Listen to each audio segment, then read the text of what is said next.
Subscribe to our channel by clicking the subscribe button. Click the bell button and enjoy the latest uploads from our channel. Now see question 20. With the help of a label diagram, एक label diagram की help से state and explain the laws of refraction of light. Laws of refraction of light. Refraction of light को आपको explain करना है diagram की help से. What is the refractive index of a substance? उसके बाद एक न्यूमेरिकल है, मैं न्यूमेरिकल को बाद में यहाँ पर डिस्क्राइब करूंगा. पहले जरा लॉज ऑफ रिफ्रैक्शन को देख लें.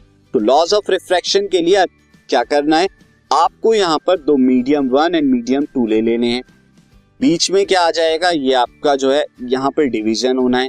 ये नॉर्मल हो जाएगी जहां से आप एंगल को मेजर करेंगे, तो ये आपका नॉर्मल हो गया. This is normal. अब आपने क्या करना है, इंसिडेंट रे से यहाँ पर लाइट को किया, यहाँ पर एंगल जो है कितना फॉर्म करेगी, वो एंगल ये आपका इंसिडेंट एंगल हो जाएगा. और उसके बाद ये हम रेयरर ले रहे हैं, this is rarer medium and this is denser medium. तो डेंसर मीडियम में जाने के बाद यहाँ पर क्या होगा, दिस इज डेंसर मीडियम. मैं यहाँ पर इसे इरेज करके दोबारा लिखता हूँ, दिस इज डेंसर मीडियम. ये डेंसर मीडियम हमने ले लिया है. अब यहाँ पर क्या होगा, लाइट जो है रिफ्रैक्शन के दौरान क्या होगा, नॉर्मल की तरफ बेंड कर जाएगी. तो यहां पर जो है रिफ्रैक्टेड एंगल आर बनेगा. तो अब स्नेल लॉ क्या कहता है वो हम देखते हैं. स्नेल लॉ जो लॉज ऑफ रिफ्रैक्शन का पार्ट है, तो laws of refraction of light के अंदर फर्स्ट लॉ तो सिंपली ये कहता है कि incident ray, refracted ray and the normal to the interface of the transparent media at a point of incidence all lie in the same plane. ये line, normal, incident ray, refracted ray, ये सब की सब एक ही plane पर लाई करती हैं.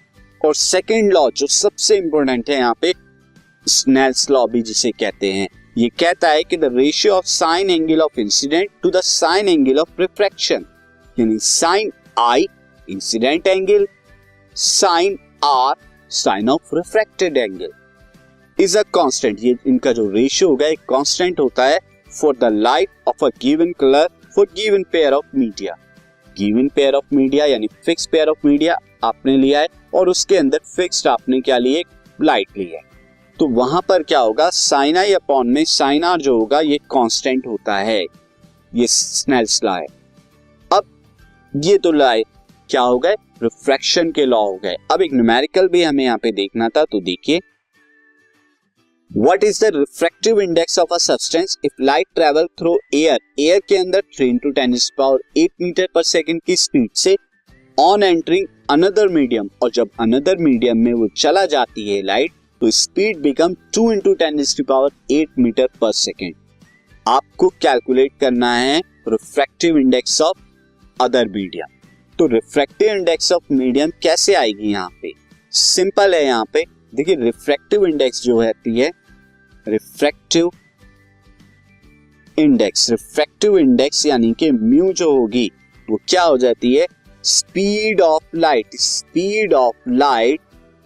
In air के अंदर अपॉन में speed of light in the medium, in the given medium में कितनी है जिसकी आप रिफ्रैक्टिव इंडेक्स लगा रहे हैं. तो स्पीड ऑफ लाइट तो आपने देख लिया 3 into 10⁸ मीटर पर सेकेंड, ये तो एयर में है. और 2 into 10⁸ जो है उस गिवन मीडियम में. यहाँ 10⁸ से 10⁸ कैंसिल आउट, 3/2 यहाँ पे क्या आ गया, रिफ्रैक्टिव इंडेक्स जो कि 1.5 है. रिफ्रैक्टिव इंडेक्स यूनिट लेस होती है, तो 1.5 यहाँ पर हम छोड़ देंगे. ये हमारा आंसर.